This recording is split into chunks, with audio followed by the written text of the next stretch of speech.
नेपाळमध्ये गेल्या काही दिवसात घडतंय ते खरंच धक्कादायक आहे. साधारणपणे आपण आंदोलनं ऐकतो तेव्हा आपल्या मनात असतं लोक रस्त्यावर उतरले, घोषणा दिल्या, कधी-कधी दगडफेक, मोर्चा. पण यावेळी चित्र वेगळं आहे.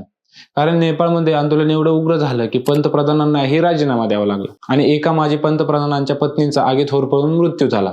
आज आपण समजून घेऊया नेपाळमध्ये नक्की काय घडलं, झेंजे आंदोलक का एवढे संतप्त झाले आणि या आंदोलनाचे राजकीय परिणाम काय असू शकतात. नेपाळमध्ये 5 सप्टेंबरला सरकारने अचानक फेसबुक, युट्यूब, एक्स, ट्विटर यांसारख्या सोशल मीडियावर बंदी घातली. कारण सांगितलं चुकीची माहिती, फेक न्यूज पसरते आहे.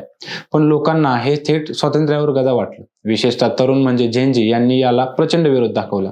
8 सप्टेंबर पासून आंदोलन सुरू झाली. पहिली मागणी साधी होती, सोशल मीडिया सुरू करा आणि भ्रष्टाचार थांबवा. पण सरकारने अर्धवट निर्णय घेतला. काही ॲप सुरू केली पण लोकांचा राग शांत झाला नाही.